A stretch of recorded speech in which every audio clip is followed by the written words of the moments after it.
you know, there's just so much happening. And so I have to remember what you don't know, try to think of what you don't know and try to fill in some of those blanks. And one of those things that you may not know is that Chief Collister retired from the Healdsburg Fire Department, which is, yes, a huge loss for us. But I'm hoping she'll still be involved in our community and still working with us as a part of COPE. And I anticipate that that might be the case on some level. We'll see. We'll see what life brings forth for her after retirement. But at this point, I just hope for her lots of rest and the ability to not be, is it B6, Marshall? And have to be on call and all of that that goes with being a battalion chief. So good for her. The second announcement that I wanted to make, just as people trickle in, is that our website will be going live this week. And another thing that I am very pleased with and really grateful to be working with a great web designer and somebody who has really made an effort to get to know COPE so that the website reflects our values and our feelings and the way that we like to approach getting our neighbors involved in the work that we're doing. And I hope that you feel that the website reflects that as well. But I look forward to your feedback once you have a chance to look at it. And again, I'll let you know when that goes live, but I would expect Thursday or Friday this week. We'll have our new website up and going. So this is the time for us to do introductions of new people who are new to the call and to also have announcements. So if you have an announcement or you're new to the meeting, go ahead and introduce yourself or let us know what your announcement is. Diane Urban. I have announcements. Hopefully I can be quick here.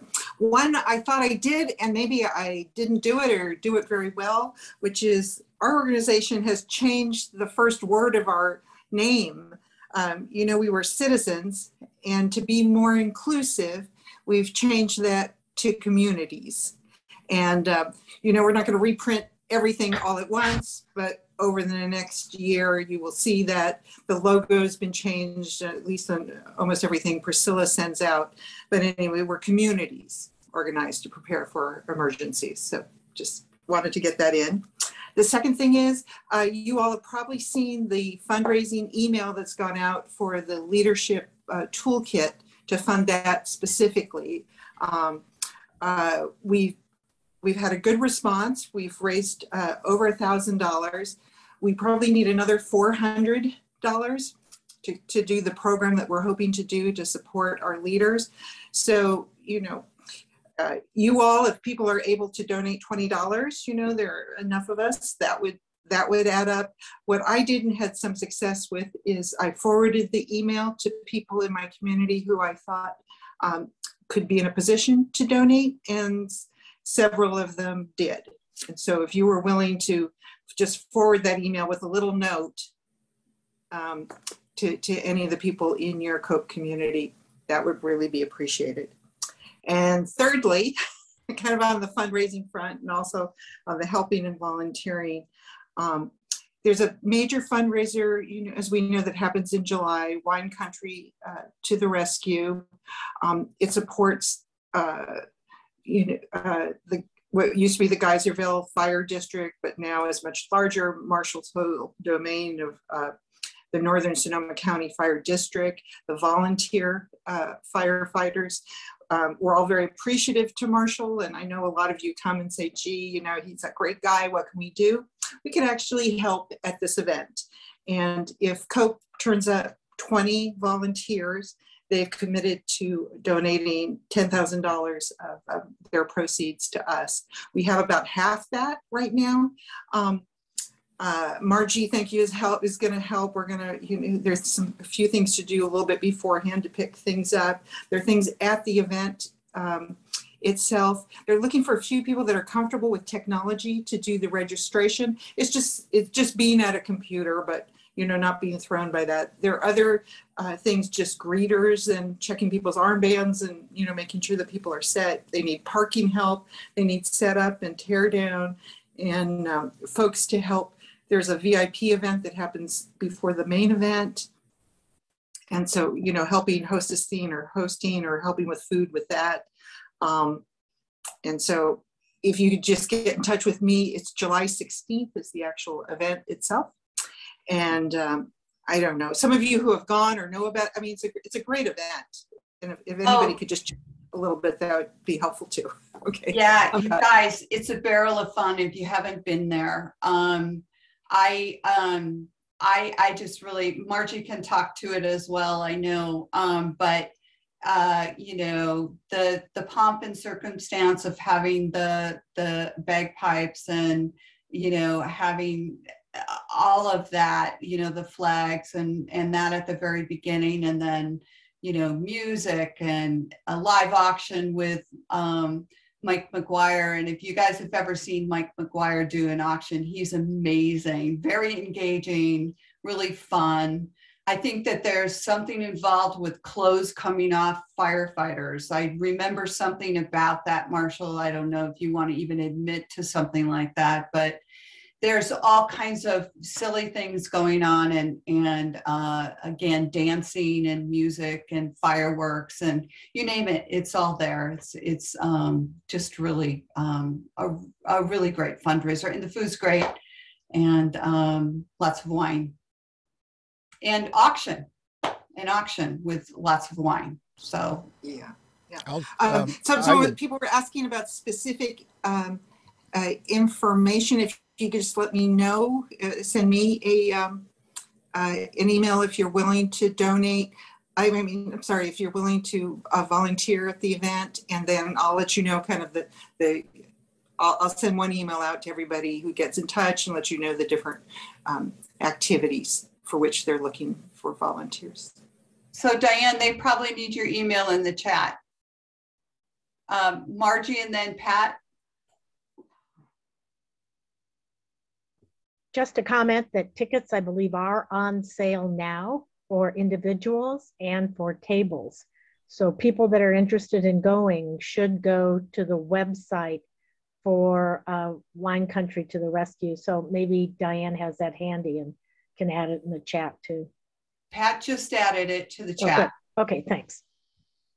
I was just going to add from a practical standpoint that we also benefit from the proceeds from Wine Country to the Rescue, in addition to what Diane just talked about in terms of the participation. I mean, our fire risk signs that we have, the 6 of them that are out there, are a lot of it courtesy of Geyserville Volunteer Firefighters Association, and we're continuing to upgrade those signs, and that's some of that money's coming from proceeds from Wine Country to the Rescue. So it comes back around to benefit us all too. Great, thank you. All right, any other questions about Wine Country to the Rescue? Be there, be square. Susie? I want to hear what Marshall was going to say. He started to talk. Oh. Well, I was just going to say clothes can come off, but that doesn't mean there's going to be nudity. So no nudity. I saw no nudity, yeah, but the excitement of wondering will just keep you on the edge of your seat. Right, Marshall? Absolutely. Yeah.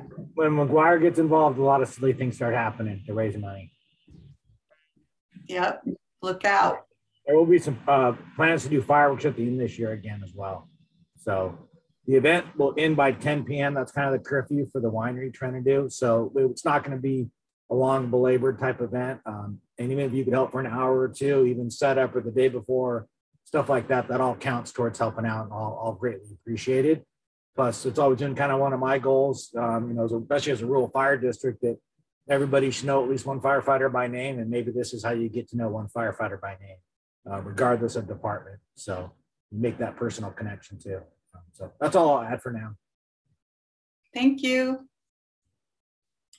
All right, any other announcements?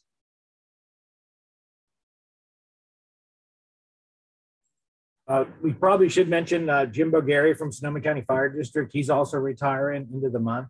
So to losing Linda, we're losing Jim. Jim's replacement has not been named yet. So that's for the Windsor folks who know Jim, and Cindy's still around, which is great too. But Jim Bogheri is retiring. Good to know. Did not know that. All right. All right, and some of you may know Jim. He's been coming to our meetings. In fact, was at our in-person meeting. So that's too bad. We like him. All right, he's been a great addition. All right, I think you all know that we got the Brack Big Bridge grant from Ag and Open Space. Just trying to think of anything else that I need to tell you on that front. Haven't heard from PG&E yet for France Valley School. And I think that's all I have on the grant front. Any introductions? Kelsey, please introduce yourself to the group. Hi everyone, I'm Kelsey Carrero. I'm the new emergency manager for the city of Healdsburg. So I wanted to reach out and get to know you guys and your capabilities. I hear you are a great group to get to know. I hope I can help you guys as much as you can probably help me during an emergency. A couple of things I am hoping to collaborate with you guys on, obviously during alert and warning if there's an evacuation. I know you guys can support with that and have in the past, or door-to-door notifications in your neighborhoods to make sure we're getting all of the residents. Or if you guys have any specific information on people who have accessibility needs or disabilities that we should be aware of and paying attention to, especially in the planning phase. That would be good information that we could work together on gathering and keeping up to date.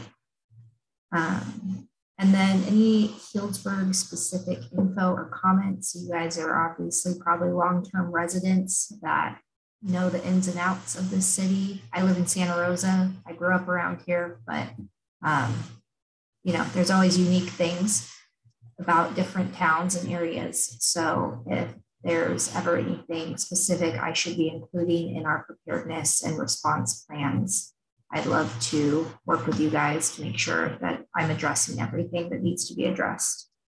I will add my information into the chat so that you guys can reach out to me for anything you might need.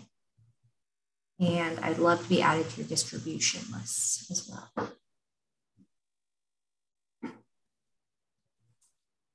Kelsey, it's Diane. For our COPE communities that are in Healdsburg, are you a contact person for them, or do you keep a list or track of them, or are your responsibilities otherwise? No, that's definitely something I can do. This is a new position for the city of Healdsburg. Previously, the fire chief and the police chief were doing all the emergency management operations. So I don't know that that's been done in the past. I know that Linda Collister and Jason Boaz have been the ones working with you guys in the past. But I will definitely make sure I put a contact list together. Great, thank you. Great. Yeah, Kelsey, just reach out. You and I should touch base and just kind of get you up to speed on what we're up to. And I'll share my list of COPE communities in Healdsburg with you. Yeah, great. Thank you. And welcome. And even though, Kelsey, I'm Dan Grout, not in the city of Healdsburg, of course, but west of you in Mill Creek, still representing a few hundred people.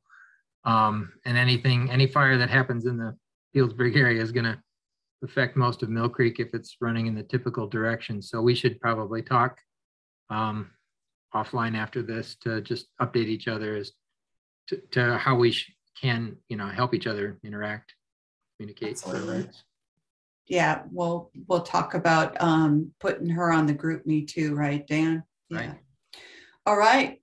Great, thank you. And welcome again, Kelsey. We really look forward to having you. You know, feel free to attend, you know, our meetings if you can, the third Monday of every month, 3:30 to 5. We're here, be there, be square.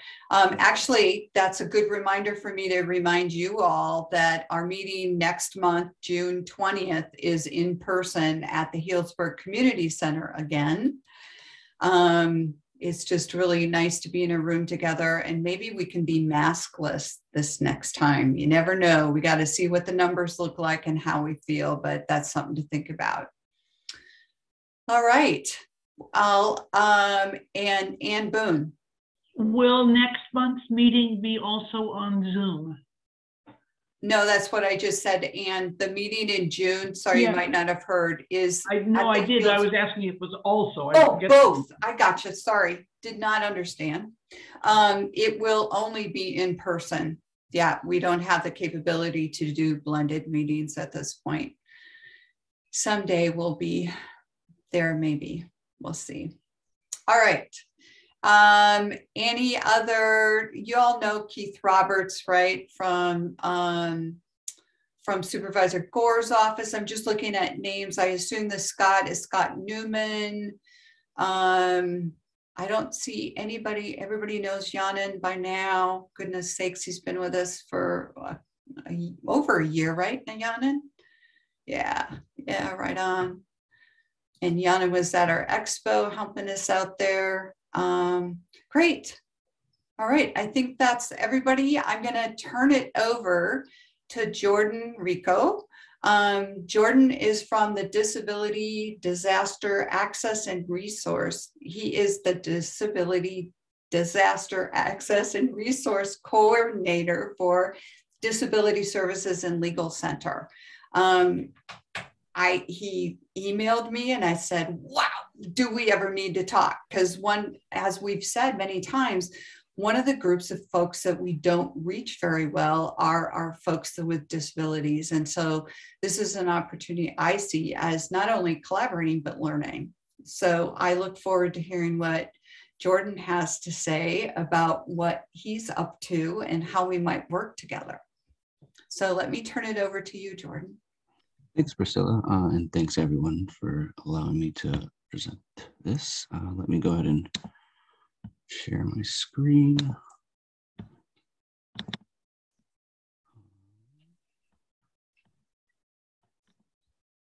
All right, can I just confirm that we can see the screen? Right on. Great. So, all right, as everyone knows, my name is Jordon. I work for the Disability Services and Legal Center. I coordinate the Disability Disaster Access and Resource Center program. So there's your Monday afternoon alphabet soup. Just a quick introduction or agenda. Just we're going to go over the introduction for my organization and the program, application process, go through the qualifications, the services that can be offered, and if we could kindly just save all the questions and comments for after. Since 1976, the DSLC has served as an independent living center that provides older adults and the AFN community with disability-related information and or resources. We proudly serve the counties of Lake, Mendocino, Napa, and Sonoma. Santa Rosa there is our main office, and then of course, branches in Ukiah and Napa. So the DDAR program is made possible through a PG&E partnership with the CFILC, that's the California Foundation for Independent Living Centers. And the program's purpose is to assist individuals with disabilities or people who are electricity dependent for outages and weather events. The DSLC serves as the DDAR for the counties of Sonoma, Napa, Mendocino, and Lake.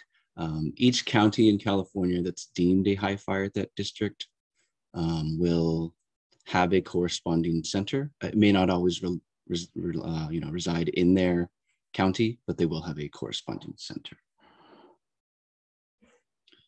The application process, it's all done online. It can be submitted right at the page when you're done filling it out.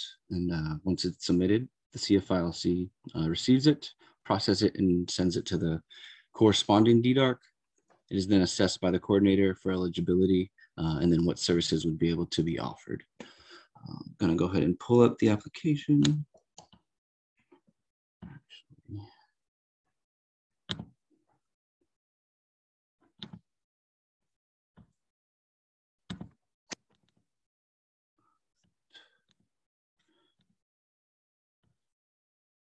Okay. Can you guys see the application? Okay, so here's just basic information: your name, mailing address, residential address, which is important. We do need both of them. Quick questionnaire. This is often the most important part. What electric assistive technology or durable medical equipment they're using, how often, living arrangement. This is PG&E's medical baseline program, which I'll speak more a little bit about.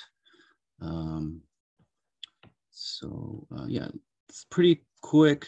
Most people find it on their own or through 211. PG&E will send it to them and advertise it online. I do help. Sometimes consumers do call in and I'll help them fill it out over the phone, and then I'll just submit it on their behalf. Or other times they'll provide me their email and I will, just send them the link and then they can fill it out on their own time. Let me go back to the slides.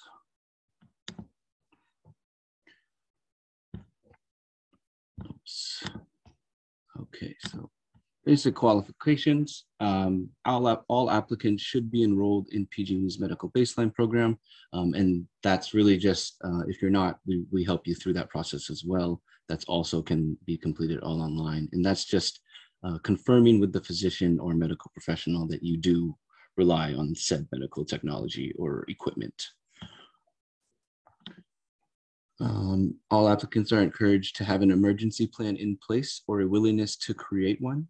If they don't have one in place, we do individual or group sessions with trainings on how to be prepared for emergencies, what to provide in your go bag. We did just receive a grant. We'll be able to start giving out starter go bags during these presentations now. So that's taking place next, or actually in July. So that's exciting. And then also you must, of course, rely on an assistive technology or medical equipment. And then of course reside in a tier 2, tier 3 higher fire threat district, or experience two or more power safety shutoff events.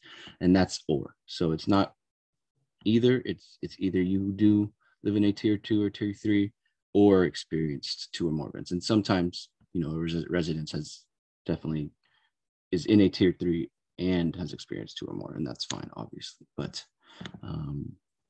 just one or the other, and then relying on a medical device or assistive technology. The services that's offered, the hot ticket item is the Goal Zero Yeti portable power stations. We do have 3 different models depending on the medical needs. So our smallest model is usually for people who have a CPAP because they're not, they're usually on the CPAP just while they sleep or during the night, or smaller devices like communication devices or tablets. And then our middle battery model is meant for people on BiPAPs, people who are on oxygen just through the night. And then our largest model would be for people who require refrigeration for the medication, maybe temperature control for their multiple sclerosis, sorry. And and then also for people, the largest one is also for people who are on oxygen for maybe 24 hours a day and using less than, I think it's 5 milliliters per minute. If the needs can't be met for, let's just say someone's on oxygen for 24 hours a day and using 10 to 12 milliliters per minute, then we have emergency hotel accommodations, and we can we find you a hotel as close as possible with power during an outage, and then we also do provide transportation, or not provide, but partner with local agencies to get you transportation if needed. And then each day you are displaced, we do provide gas and food vouchers. I think it's $25 per day per adult for each category. So for food and gas, for each day you're displaced. Of course, we provide disaster planning. And then we have a laptop loan program, which is kind of just recently starting up, where we provide laptops on, just loaner laptops, just so people can stay in touch with their doctors, their families, and things like that.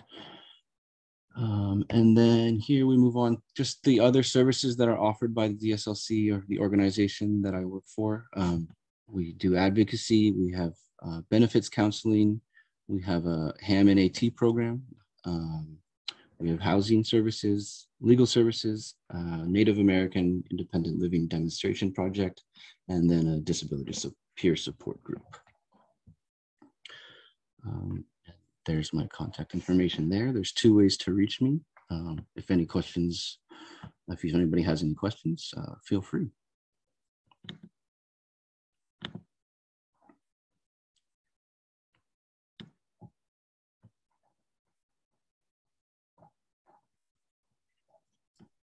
So Jordon, you know, I think there's a couple of questions that I have. One is, it sounds like the focus is almost on the need for medical backup for medical devices for when there's a loss of power, which is almost different than what I think of as somebody having a disability necessarily. In other words, the net is captured a little bit broader audience than just folks that may consider themselves disabled.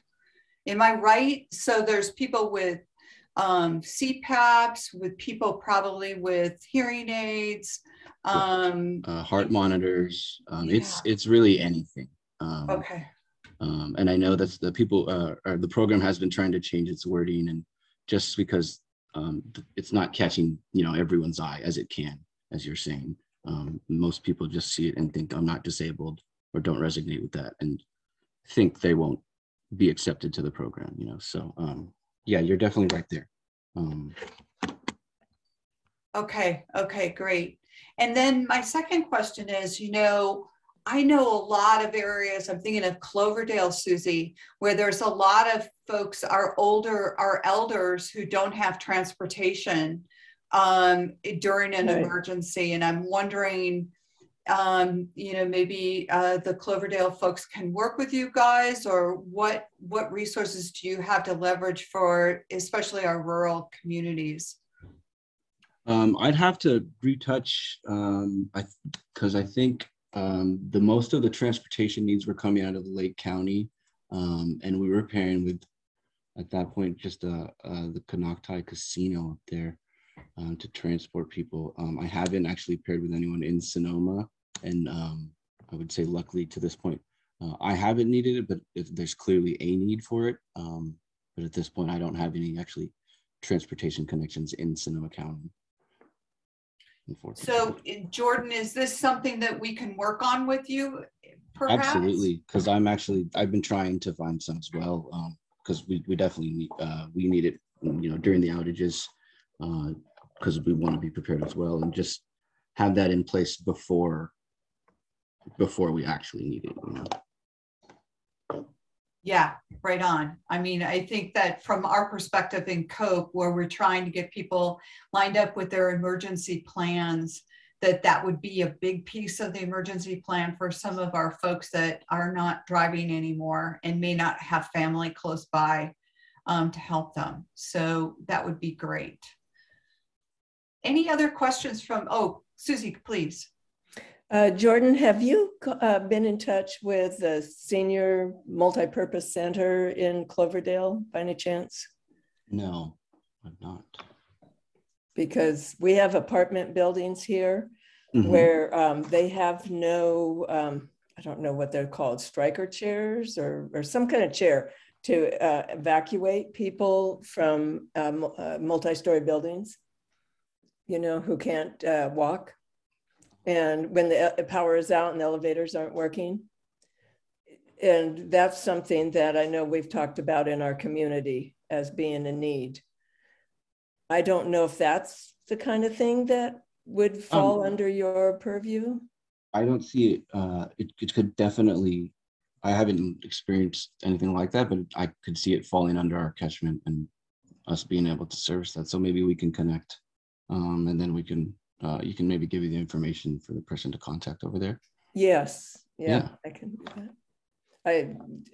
You flashed your information so fast. I wasn't. I can type it into the chat, or maybe you Okay. can send the slides to Priscilla and she can send them to everyone. That would be great, Jordan. I'd be happy to do that. Okay. And Yeah. I saw you, your group at the Citrus Fair. I was across the walkway from you and the CERT booth, but I didn't see a lot of activity there. It didn't look like the community understood what your services were or what was available there at all. I didn't, I know. So it's really good to have you here. Thank you. Okay, yeah, actually we tabled also at the Human Race recently in Santa Rosa, and it seemed the same thing. People don't really know what we're offering. So I don't think you were at the expo the following weekend though. But no, I did not. You were somewhere else probably. Yeah, so we can help amplify your message, Jordan, and we're happy to do that, to let our folks know, because again, we are trying to reach the folks that are most vulnerable. Donna, did you have any thoughts or comments? Donna Schaefer? Donna Schaefer, I'll give you a little backstory, Jordan. She's a gerontologist, so she has some good ideas. No, I think it's, it was a really good presentation, but I think it's, it's really important that people get a better sense for the kinds of things you do. And I love, Susie's comment about connecting with a senior center. I think that would be a really good thing to do. And of course, I don't know, Jordan, have you had any contact with a senior center in Healdsburg? No, I have not. No, I haven't. The only center I think is in Guerneville. Okay. Yeah. Okay.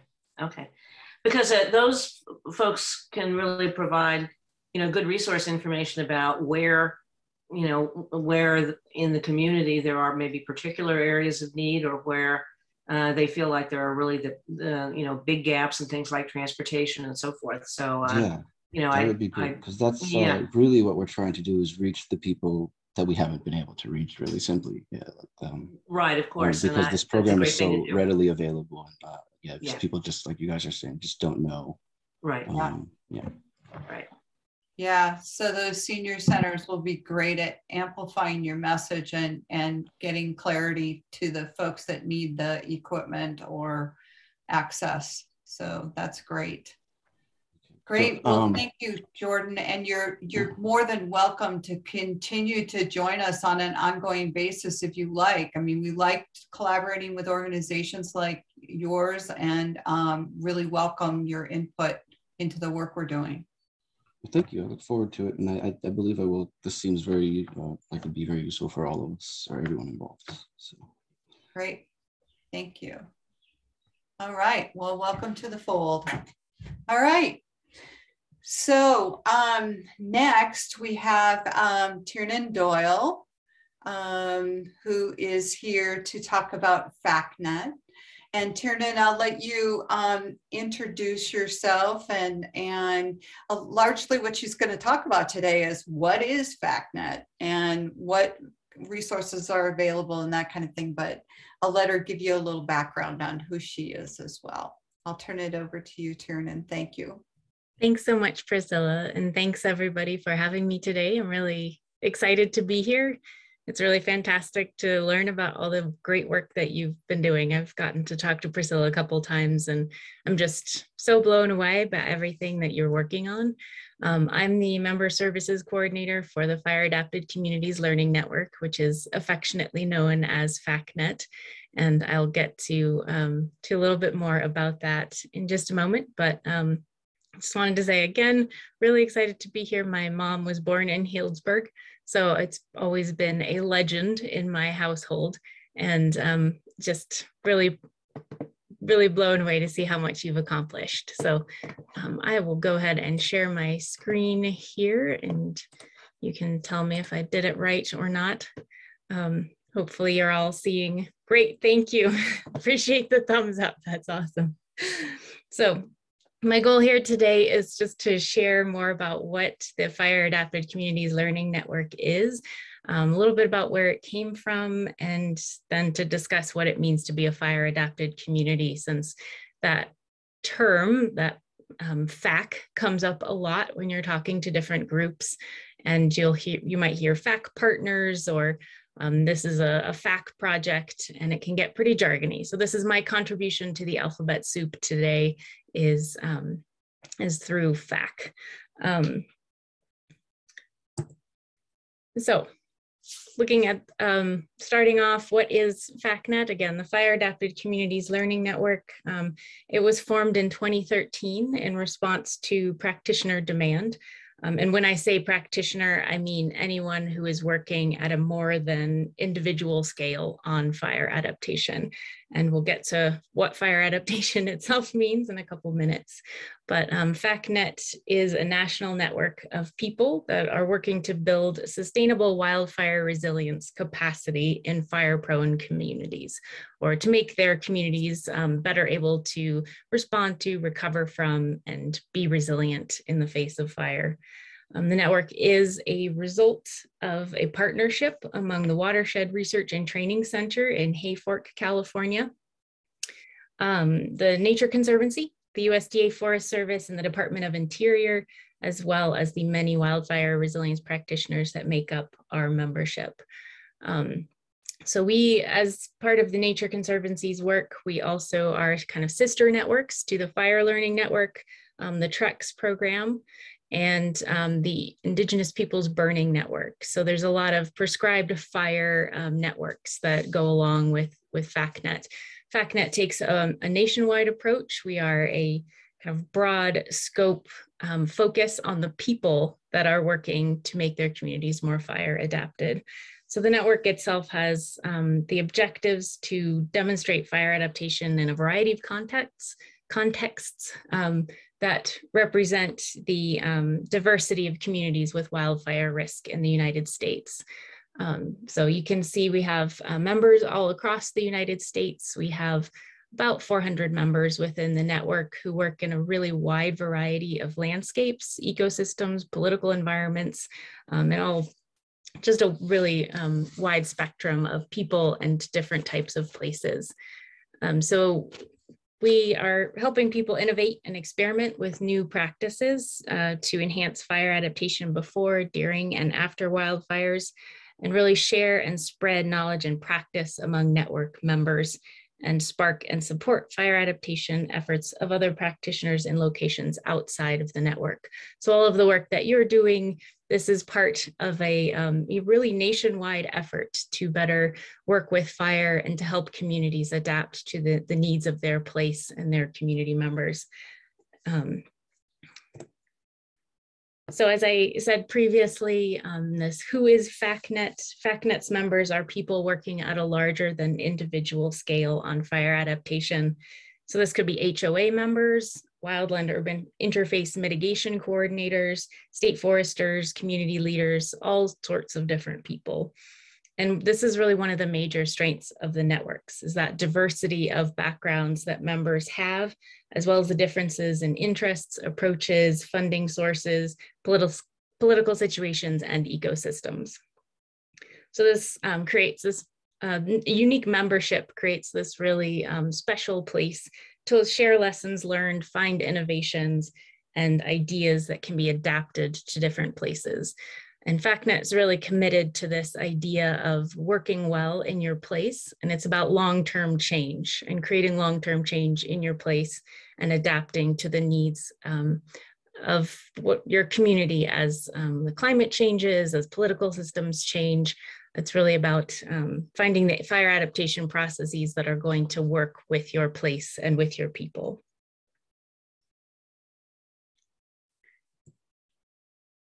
So what do we mean when we say fire adapted communities? This is really talking about a framework for community wildfire resilience.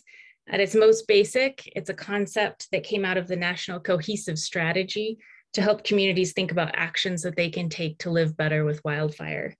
And fire adapted communities, or FAC, is not a one-size-fits-all approach. It's not a checklist. It's not a specific set of actions that a community has to take. So the beauty and squishiness of FAC as a framework is that communities of all sizes, economies, policies, etc., can take ideas and concepts and adapt them to meet their local needs. There's also not an endpoint to this. Your community is always changing. The people who live in your community are changing, the political environments, the ecosystems. So this means that fire adaptation is never done. You're never just going to get to a point where you can tie a bow on it. It's something that we need to check in on and see how we need to adapt, monitor, and evaluate and change priorities over time. And your local context is really vital to this. You are the ones who know your communities the best. So FAC is not about someone from the outside telling you what to do, but it's about helping you think about who and how to engage in your community, what partners are at the table, and think about the suite of potential actions and programs that you could tackle. So looking at this in more of our graphic form, this is just emphasizes the fact that all of us have a role to play in fire adaptation. Community members, local wildfire practitioners, businesses, tourists, land managers, state and local government, federal agencies, researchers. We all have a role to play somewhere in fire adaptation, and oftentimes more than one role. Traditional community wildfire practitioners can't do everything on their own. And it's imperative that the whole community is considered when moving fire adaptation work forward. So obviously you've already done a lot of work on this, finding approaches and partners that work best for your place. And this is really critical to think about who you're working with on your FAC efforts. So practitioners working on smoke outreach, for example, might want to partner with public health officials, a local tourism group or chamber of commerce, and local politicians. And it's helpful to have this support and input from partners so you can really share the load.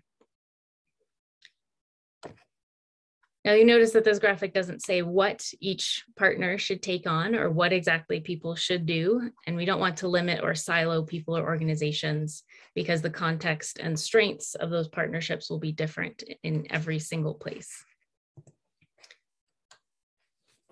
Thinking about when fire adaptation work takes place, sometimes people think that FAC work is purely associated with preparedness and mitigation.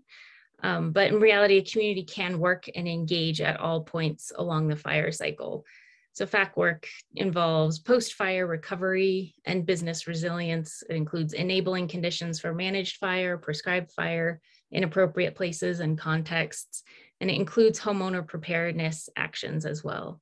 So FAC is about the community resilience work that can be done before, during, and after a fire. And much of this work is cyclical and never ending, and it's always good to review and adapt your approaches and priorities. So before I get into our graphic and our approach, I wanted to check in and see if there were any questions on any of that fire hose of information.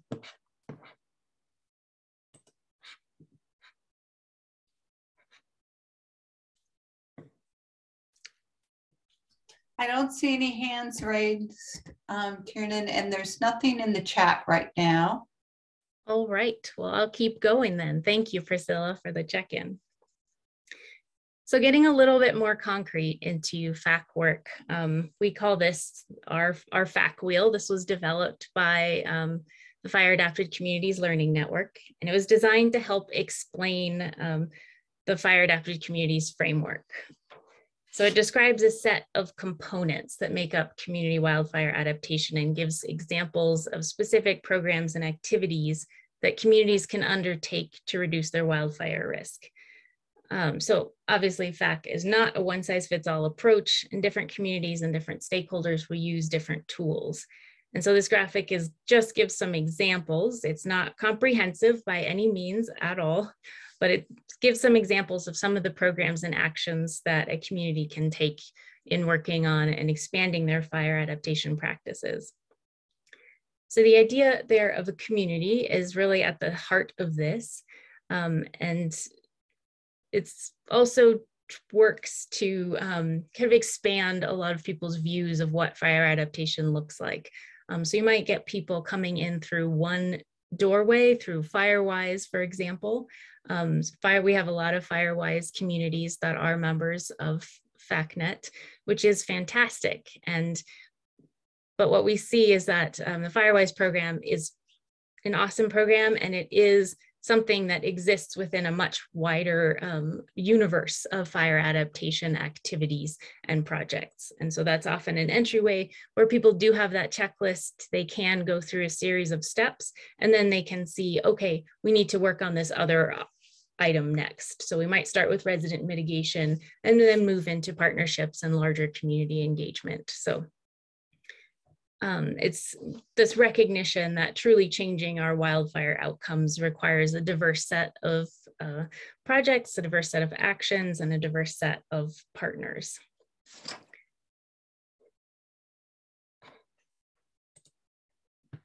So this next piece of the wheel is we have kind of broad categories or buckets that these actions might fit into. So you start with the community, and then the community can undertake these kind of categorical actions like looking at public health, prevention, regulations, policies or plans, infrastructure and business, recovery, safety and evacuation, wildfire response, resident mitigation. These are just some categories that we see come up over and over again. And so we start with the community discussions, community identification of priorities within these buckets. And then from these buckets, you can move on to these more specific actions which form the outer ring of this FAC wheel. So it's those three components of the community itself, those prioritization of those different buckets, and then deciding on some specific actions that you want to take within those categories themselves. So looking at kind of one track here, we can see the community in the center. The community might want to work on safety and evacuation as part of their fire adaptation. And so how they choose to work on that safety and evacuation piece might be represented by a variety of ways or projects. So they could incorporate Ready, Set, Go program that addresses both pre-fire preparedness work as well as evacuation. You could establish internal safety zones within the community, or work on improved ingress and egress routes and signage, or help with outreach around personal preparedness, such as go kits and evacuation plans. And as you can tell, this is not in any way, shape, or form the full complement of activities that you can undertake having to do with safety and evacuation, but identifying one of that category as a priority and then working on projects within that category can help unify people around different areas of fire adaptation that they might want to prioritize in a given setting. Diane, did you have your hand up? I do. Thank you. I'm a little confused. You know, these topics, these are just fabulous topics, and we're engaged or seek to be engaged on a lot of these topics. I'm wondering, how is it that how we could interact with your organization? I mean, is it that you all share best practices, or you have resources, or you meet and you know, exchange ideas? I'm just kind of down at the practical level, trying to think, how do we engage with you all, and how do we get benefit from that engagement? Yeah. Sure. Yeah. So Priscilla is and COPE have joined the Fire Adapted Communities Learning Network as a core member. And so as a core member of the Fire Adapted Communities Network, this means a highly engaged member of the network, where and engaged means that you've got access to all of our learning groups and activities. So we have trainings and workshops that happen throughout the year. Priscilla mentioned one of them right at the outset of the call. We are currently offering what's called a FAC ambassador training to members in California and Hawaii. And what a FAC ambassador is basically a neighborhood or community member who's trained to go out and deliver fire adaptation messaging to their neighbors. So they are like an extension of staff. They can help people spread information about mitigation days. They can help set up chipping days, whatever those priorities in your community look like. Those FAC ambassadors can help with and help spread the word. And so this specific workshop is a good example of the network in action, because it is being taught by members from Colorado who have developed this program, and it's being offered to members in California and Hawaii. So there's a lot of information and practical experience within the network members themselves. And so they will sometimes teach other network members workshops. We have an online workspace called Podio, where people can ask questions at any time, and just basically a message board where people can exchange information and share lessons learned about fire adaptation from across the country. And then there are, so we have our workshops, our message board, our online workspace. We also have, we're moving to a slightly different funding model for members. Affiliate members have small opportunity funds that they can apply for to kind of push projects over the finish line. Core members have access to larger funding pools where they can get contract funding to do specific projects that are in their work plans for the year. So they'll identify priorities that they want to work on with FACnet through the year, and then they can apply for contract funding for those projects during that year. And then members also have access to staff time for things like strategic planning, for workshop, for, if they need like an extra staff person on a project, we will do that as well. So those are the basic benefits that you get as a FACnet member and core member. Does that make sense? Does that help? Okay, sorry for leaving out that vital basic information. Thanks for the question. Any other questions?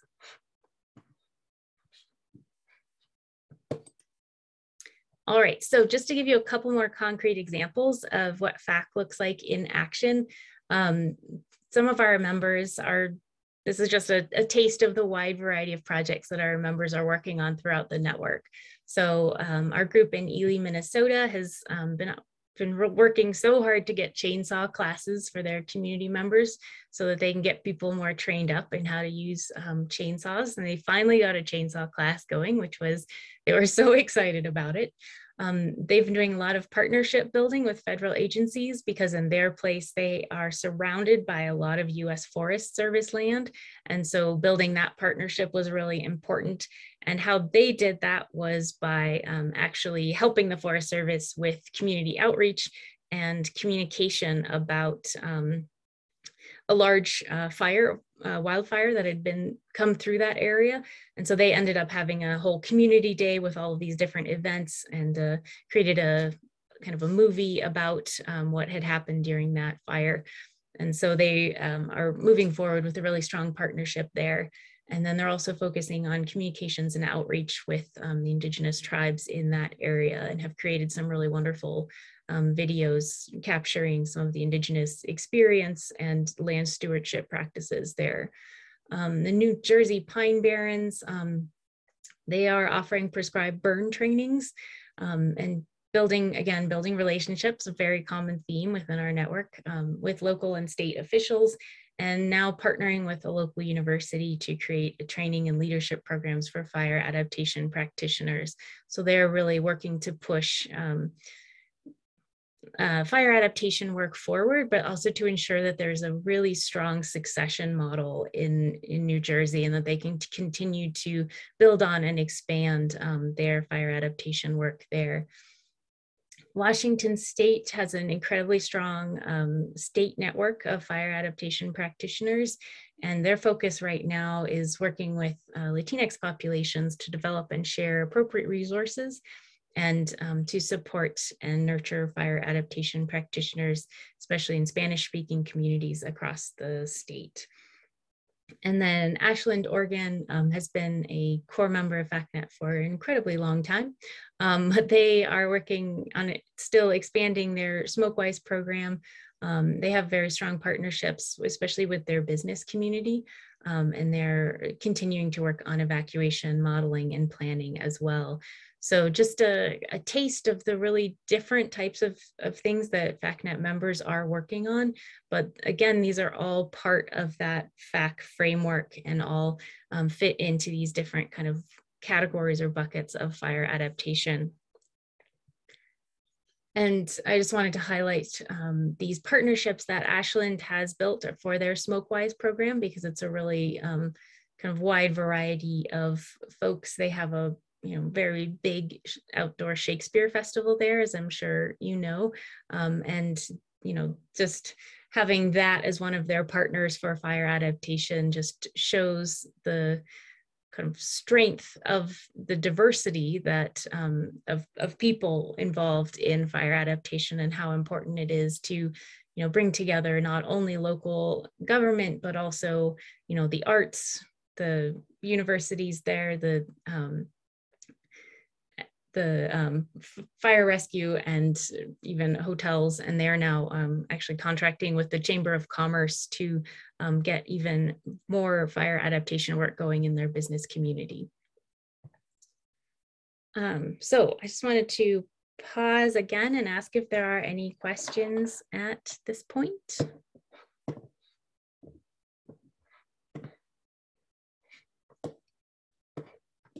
All right, so I would like... Actually, I have one quick one if I can. I see down in the wildfire response wedge of the wheel, you've got community interface with incident management teams. Do you have any specific examples of what kind of work's been done in that area? It's so important, but it's also tricky to do. Yes, and I'm sorry, this has been like a series of calls with FACNet members to discuss how communities can interface with incident management teams, and to work with the variety of members in the network to find out how different types of groups have interfaced with incident management teams. And so I don't have the results of that working group at my fingertips. I apologize about that.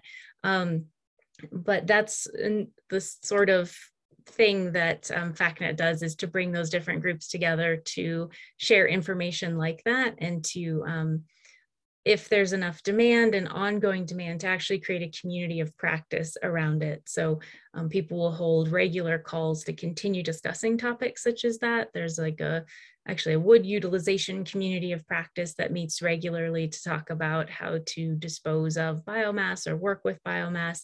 There's also a community of practice for the neighborhood ambassador program, the training that Priscilla's taking right now. And so there's these ongoing support opportunities and conversation opportunities where people will delve further into topics like the IMTs, and to discuss how those might work best in people's different places and what the best approach might be.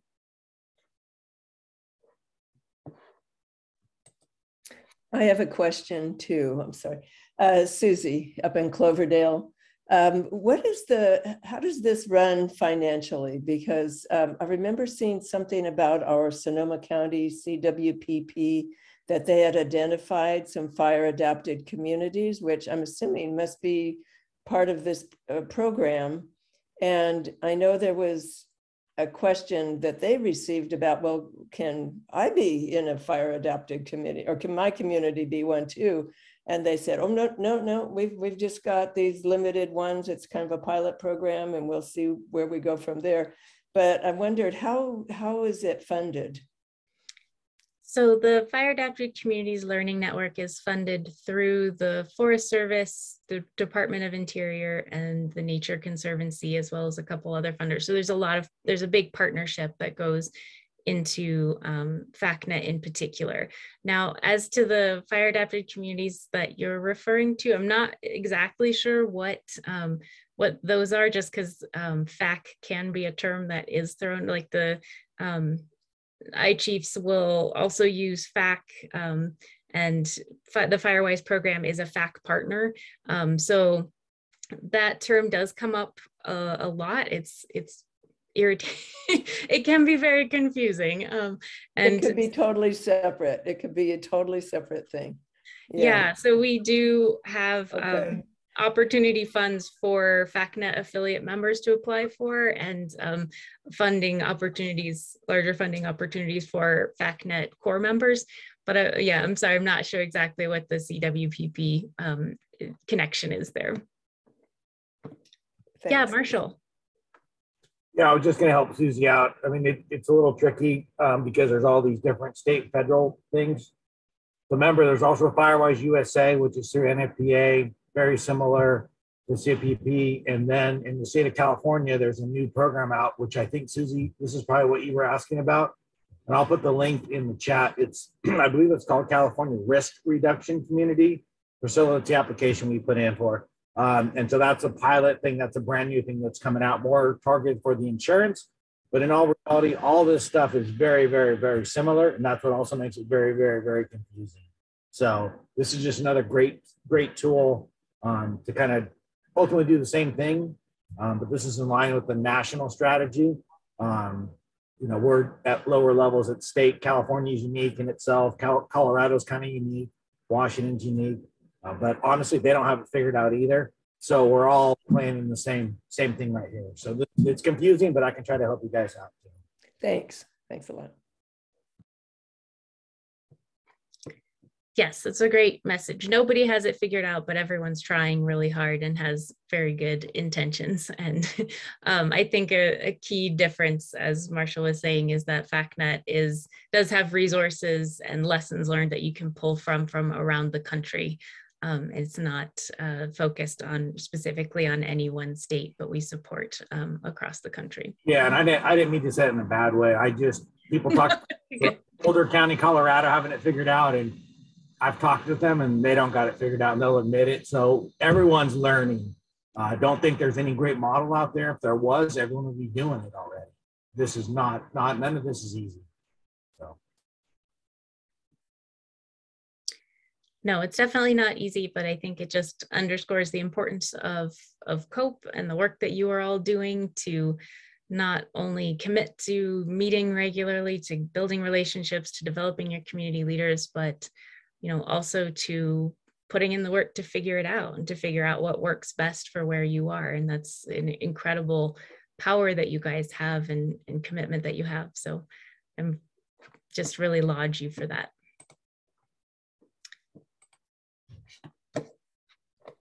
Thank you.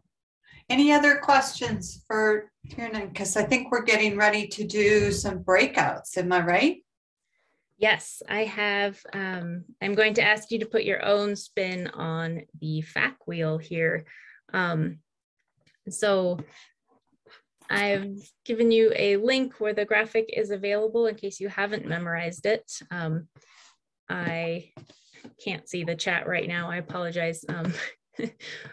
But I can also drop the file itself in there. But what I would like to do is to break up into small groups, and I'm going to ask that you take a section of the FAC wheel that you're excited about, or maybe that you haven't worked on as much, and discuss these questions with your group. What are we doing really well? What gaps do we have? And what could we ask our partners to help with? So I'm going to give you 15 minutes to discuss. If you run through one, you're welcome to move on to a different bucket. Please appoint someone to take notes so you can share the takeaways from your conversation. And because I'm going to ask you to come back into the main room here and take a couple minutes to share out your main takeaways from your discussion. So again, I'm going to stop sharing my screen here. I will drop the link to that graphic in the chat so that you can all see it yourselves.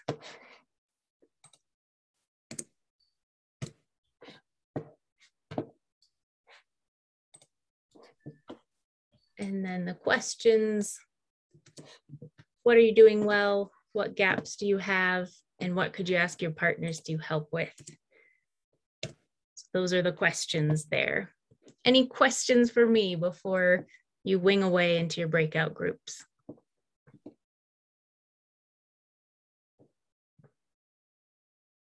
So what do you, this is always hard for people to remember when they get into the breakout rooms. So again, what are we doing well? What gaps do we have? And this could be with your COPE community or us in general over in Northern Sonoma County, whatever. And what could we ask our partners to help with? And when we talk about partners, for us, we're talking about Jordon, we're talking about Marshall, we're talking about the library and other partners that we've worked with, and then maybe partners we haven't worked with yet. How could they help us achieve some of these things that we want to get done to be more fire adapted? All right, so you ready to go into rooms, Tiernan? Yep. Okay, great. Pat Abercrombie, go ahead and throw us into rooms.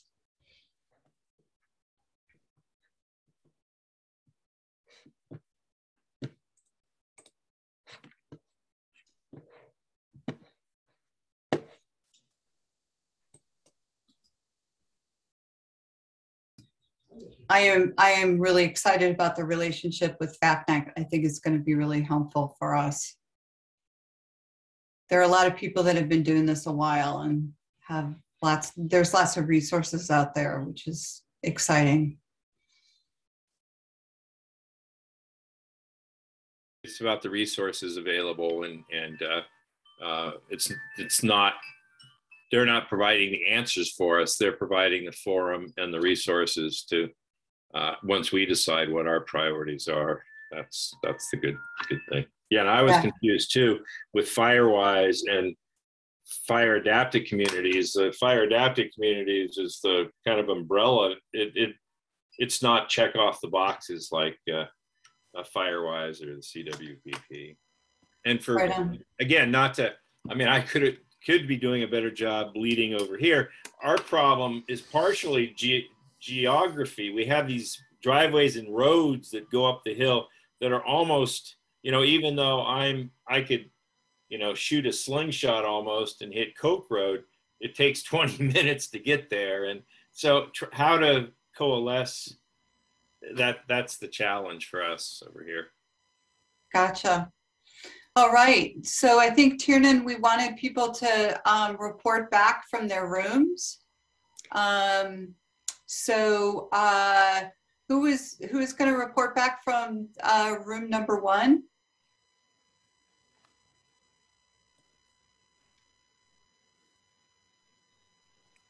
I'm not. Dan, are you? Were we room number 1? Who knows who was in room 1? I don't think people know the numbers. I want to take what's behind door number 2. Well,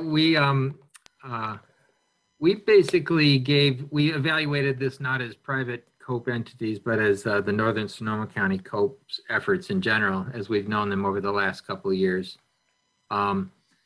And we had to give the group in general we looked at all the categories, and there's none of them that we've missed or ignored, we don't think. There's some that are certainly higher priority and received more attention. So we were happy to see we hadn't, you know, really ignored any of these topics.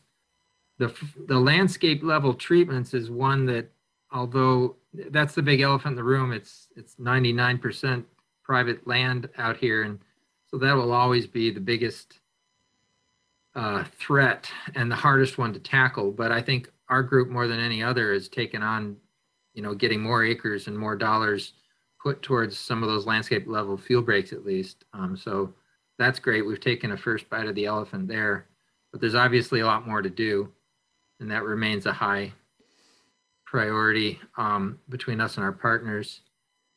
The regulation, policies, and plans aspect, as we related that more to, you know, what's coming down the pike or what we can help come down the pike in terms of changing the insurance industries, regulating rates based on actual site-specific defensible space work being done. And that's something where I think the time is ripe for us to interact more with United policyholders and our elected officials to try and ensure that something actually gets done between us and the insurance commissioners and whatnot in the state for that.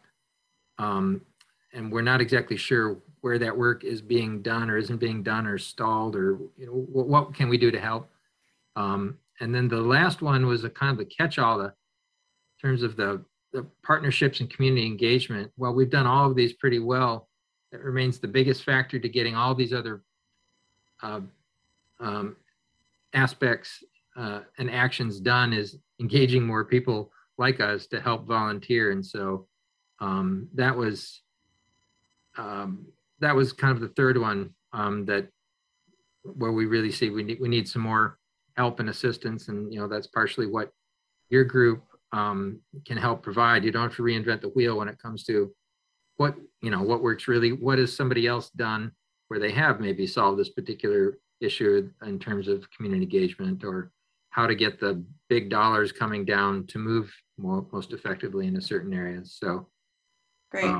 So yeah, I think that covers everything, unless I left something out, Marshall and Kim. Yeah, we'll have a chance to add more too.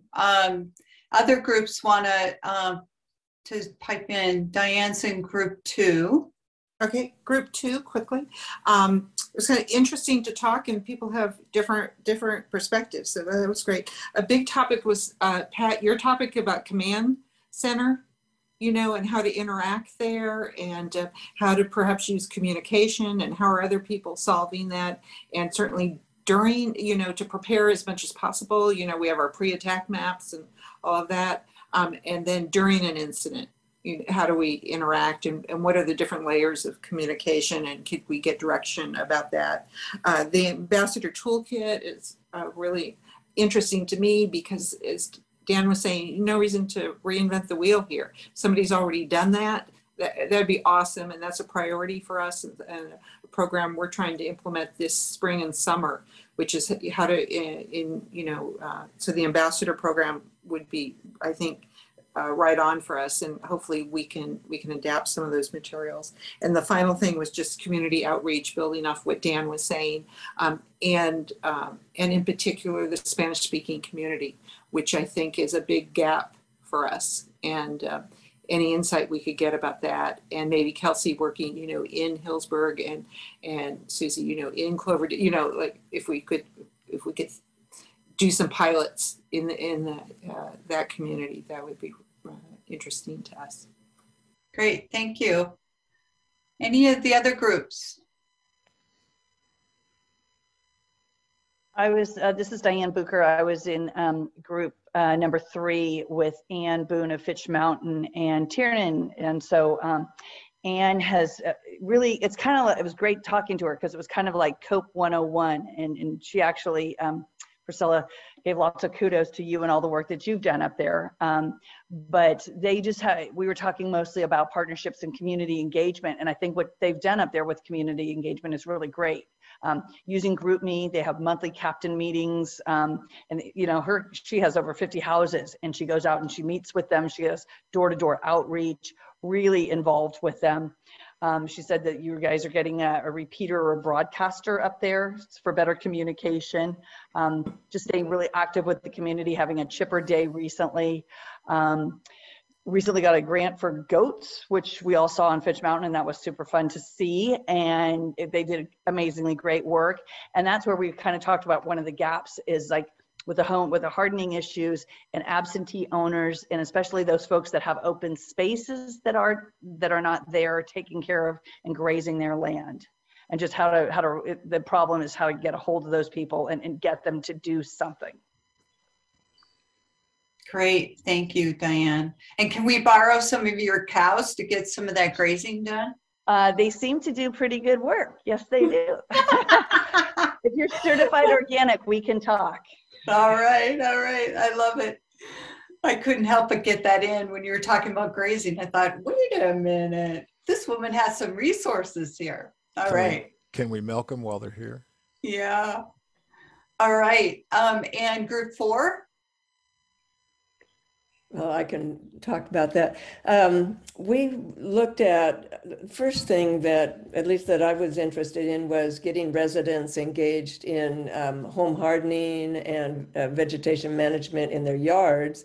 But that is a big gap in that in my community, we're not allowed to advocate for, at least as far as I can tell, our committees are not allowed to advocate for like not putting bark next to your house, that sort of thing. And so we moved over to evacuation because I think that's probably where we're at, is just hope we can get everybody out if there's a need to evacuate.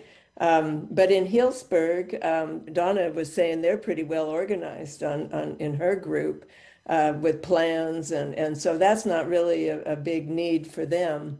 And Yanin lives in Contra Costa County. So, but I'm still concerned about those people in apartment buildings who are on a higher floor than the first floor and are disabled, that if there is a need for evacuation, that's a gap that is going to be really bad if we don't have, if the apartment buildings, they don't have managers really who are very active in the community. And so it's you know, it's a job to them. It's not real, and they're young sometimes and don't have support from. So I'm really glad you raised that issue, Susie. I think that's a good one to work with Jordon on. Potentially, that was cool that he was here, or, you know, where we were able to have that discussion today. So great. Because they cost about $500, and they're, is what I've heard. And so I'm sorry, I'm gonna interrupt you because I only have 2 minutes left, or even 1 minute left. But thank you, Susie. And I think there's one more group. Am I right? Group 5? Were there 5 groups, Bubby? Yes, there were, and I was in room 5. I parachuted in there. I'm just going to jump into it. As far as doing well, Northeast Geyserville is intimidating. They said basically there isn't anybody in the area that hasn't done defensible space. They're a Firewise community. They've got a CWPP. They've got neighborhood leaders. They have a special tax in the district to fund fire projects. What are we struggling with? The same defensible space that we're so good at grows right back. So it's something that we have to keep going. We just had a chipper day. We just had piles burned up in the preserve. Eric Dickey was up there with the masticator. We had a contract with the Northern Sonoma County fuels crew, came through and cleared around our road. Priscilla and I were looking at everything that's growing out over the road again. So I mean, the defensible space is just one of those things you can't turn your back on it at all. What do we need help from partners? Margie's working on emergency shelters and safety zones and is working with the emergency management and others. So lots of activity. Great. Thank you for that. Wow. I'm always, I love these breakouts. I learned a lot about what's going on, how you guys are working in your individual communities. And I think it's really helpful for all of us to understand that. I send much gratitude to Tiernan for shaping that conversation today for us to talk about what it means to be a fire adapted community, where our strengths lie and where are the places that we still need to do work. And the fact that, you know, as we say with COPE, you know, your neighbors got your back. It's nice to know that FactNet's got our back and that there are some resources there that they can give us that are, you know, offered nationwide. People that are really, you know, been doing this a while. So that's my summary. Tiernan, I'll turn it over to you to just say a word or two before we say goodbye. Thank you so much, Priscilla. And all of our resources, we have a ton of blog posts on our website that I would encourage you if you are looking for a specific topic. I know you guys are doing so much amazing work already. But if you are looking for other things, Priscilla, obviously, ask me anything, anytime, and we will be ready and there to get you as many and all of the best resources that we can. So you guys are doing amazing work. Thank you for letting me speak with you today. And I will put my email in the chat here, but other than that, we'll just be here to support whenever and wherever you need. Great. Thank you for that, Tiernan. And all of you take care of yourselves. We're entering into, you know, our higher risk period of time here into the summer. And if you need help gearing up your communities, be sure and let us know. Diane and I are here to support you in getting your annual meetings together or whatever else you need to get your residents motivated again and ready and up and doing work in the communities. And also be sure and let me know if you have agenda ideas for our leadership meeting, because I'm always looking forward to finding out, learning more. And so what you need to know is what I need to know, right? So just let me know. All right. So thank you all for being here, and I'll see you next month in person at the Healdsburg Community Center. Let's hope. Okay. All right. Take care, everyone.